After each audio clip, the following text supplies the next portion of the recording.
So does that take us back to your trilogy that you talked about inside companies as well? And I'm wondering if there's an example either from one of your own businesses or from a client where you've seen this play out very successfully. Yeah. So again, the culture, leadership, engagement. So how do you get everyone engaged in the debate and in the conversation and in actually we care about society or the company? How do we then define culture so that we're all got a shared agreement on how it should be? Yeah. So for example, again, having been a teenager, I remember going around the street with my hood up. And I remember an old guy getting very upset with me. Take your hood down. I was in Leeds where I grew up, and I was like, what? He's like, you're making me nervous. And I was like, isn't that interesting? Because culturally, he's thinking hoodie, scary. I'm thinking it's cool. I look really cool, don't I? You know, that's a great example in my head. So I've been that side, right? And so anyway, sorry. So you got the culture, and then you've got leadership. So who leads? Who decides that? And if you're in a society that says we don't want to be led, I want to just lead myself, but I actually don't even lead myself, because one of my challenges always to leaders is who's the hardest person to lead? Yourself. Like, don't start leading until you've learned how to lead yourself. So how to, manage yourself and lead yourself in a way that, then you can lead others. But anyway. And is there a uniqueness about CEOs leading themselves, do you think? Well, I would say a lot haven't learned how to. Okay. No. Okay. My experience has not been amazing. There are often, actually from two sides, you will have seen this, there are often type A leaders, although I think a lot of those have now left the building, and there's now a lot what I'd call left brain come up through the CFO route, who interestingly can lead. They're very controlled people, so they stay in control until they don't. And at that point, it's quite interesting, because that can be where they can explode and get very upset, and suddenly these unhelpful behaviors come out. But they're generally process, logical, analytical CEOs now. And have they learned? Yeah, some have. To be fair, I don't want to. I'm thinking of the cohort I've worked with over probably 20 years. I'd say let's call it a couple of hundred. I've had the privilege of working alongside, coaching quite a number. I would say they've got a persona, a mask, and they know how to put a mask on, and they will do it. Unfortunately, people see through that. And so they know that sometimes they're faking and it's not who they really are, but it was the next step. And so they did it. So some of what I'm saying is some of them weren't naturally leaders. So they're not being authentic. They're not really being who they truly are. And that people, you don't pass a smell test. People can tell that. Of course. And then that causes its own issues because you don't know where you stand and all that sort of stuff. But back to your question, I think it's an absolute key requirement, self-awareness of leaders. And again, this is part of why focus on emotion. How am I feeling? Why am I feeling this way? What's causing me to feel this? What am I focused on right now that's getting me so irritated or so excited? And the more people have self-awareness and can do that in themselves, the more they're going to be able to help others and lead better. So I would say self-awareness is one of the absolute keys of leadership. And you asked me, have I seen some good examples? Yes. One was, again, a construction company. He was the CEO up until a couple of years ago, and then actually, really interestingly, had self-awareness to go, I don't necessarily want to be a CEO now. I'm going to go be a CFO again, which is the route he'd come up. And part of that was the sense of burden probably and pressure that being CEO, and not necessarily thinking that was where he wanted to be for the next period, which I really respected. Because I was like, a lot of people don't do that. They just carry on and will suffer it, but unfortunately then they'll leak again. Their irritations will leak. Yes. And that'll affect other people. So I respect that. But I watched him, had the privilege of coaching him for about 3 years. And his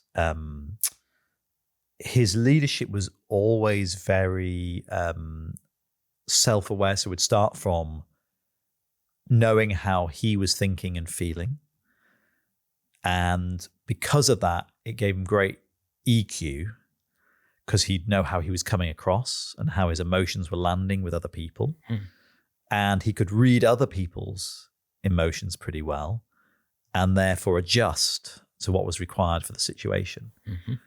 And I think, that takes a lot of energy and it takes a lot of discipline, because we all want to give in to ourselves. Go, yeah, but I just really want to, say this. So I just do what I'm telling you, which again, probably a little bit unhelpful. So I having watched his journey and been a part of it, really what I kept doing was going, so why do you want that? It's the classic coach question. Mm-hmm. It must have pissed him off to a degree, but is that constant? So what's going on there? So what are you feeling right now? Mm-hmm. So how's that making you feel? Because the more, what you're aware of, you can control. What you're not aware of controls you. And so I was just, let's heighten your awareness and come out of sort of the, unconscious traits and habits that you have. Because that's one of the things I say to leaders all the time. You have so many now unconscious habits that you've just learned that we've got to get you heighten your awareness again. So you're aware of the ones that are helpful and the ones that are unhelpful. And he did that really well. Now that's a nice link into Transformer CEOs. So you've, as you say, you've met hundreds of CEOs over the years. Yeah. What kind of makes a Transformer CEO stand out for you? What are some of the traits, qualities, values that you see? Yeah, I think number one is lead yourself. I think that's absolutely critical. Number two is actually self-awareness. Number three is emotional intelligence. So I think, we asked the question earlier of, have we gone a bit too far into emotion and how I feel? And yes, absolutely, to the point where, almost you can go to court because someone else can go to prison because you feel a certain way, even though no crime has necessarily been committed. But, that seems like we've gone too far. Mm-hmm. But I think having some level of emotional intelligence is critical, absolutely critical. So how am I feeling? How am I projecting those feelings? How are they feeling? How are they projecting those feelings? How do I navigate it? It is really key. Transformer CEOs, they've got to cast a vision. They've got to have a vision, right? And I think, if you look, again, forgive me to use politics, but sometimes it's easier. Right now in the UK, I think this is one of the big criticisms of the current government. And again, whether you vote for them or it doesn't matter. I think we can all see what's the vision. Yep. We need a vision. And then once you have a vision, you've got to cast it. So I would say Transformer CEOs come in and they absolutely have a vision. I think, to keep it even, Attlee in the 40s had a very clear vision for the UK, which was we're going to bring in the NHS, we're going to build homes, we're going to bring an education system and fundamentally change the country in 45. And I think Thatcher in 79, I just use that again, people may or may not know them, but so you've got to have a vision and then you've got to be able to cast that vision so that people can kind of, decide whether or not to follow. But I think Transformer CEOs have that. Sometimes they stumble on it, by the way. I'm not saying they're born with it. I'm not saying, they come at it straight away. Sometimes it's the journey that brings out the vision in them. But I think that's you can't transform anything if you don't have, what is it? Trans is change, isn't it? Change form. We've got to change form. Yeah. So, and I think about companies who I've worked with who have gone through some transformation. I think ASOS was one of them and had a very good leader during sort of 5-6 years who really transformed them into a global multi-billion-dollar company. Know him a little bit, didn't coach him, but knew him and knew some of the journey, and had a real clear vision for where he wanted to take the organization and do that. I mean, we can do all the famous ones, Steve Jobs and Elon Musk, clearly has a vision. Again, whether you forget his politics, what he's done with the car industry to build bottom up an electric car that, until the Chinese came along, was the biggest electric company in the world from scratch. Yeah, it's incredible. Yeah, but having a vision, casting it, some keys alongside some of the other stuff I said around self-awareness and emotional intelligence. Some CEOs talk about humor. Yep. As both an engaging quality, but also as a release from the, as you've referred to, the pressures of the role, which you've felt yourself, I'm sure, as well. Yeah. It's a double-edged sword, isn't it? because what's funny to one person is really unfunny to someone else.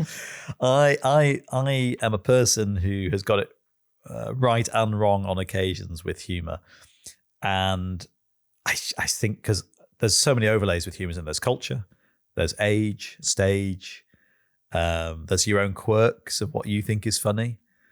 So I'm always, you've got to be pretty nailed on sure that you got a good one. You got a good joke coming, or you got a good, what I would say is, I would come at a slightly different angle. I would say self-depreciating humor, particularly in the UK, and even when I worked a lot in America, a lot in Europe, particularly those two areas. Europe, they actually love it. Both the Europeans and the Americans quite like our sort of self-depreciating humor. I don't know if you ever watched Slow Horses on Apple.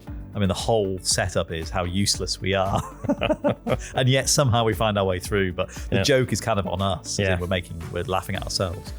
I think that is a very good, and again, it needs some high self-awareness to be able to be self-depreciating at the right moment.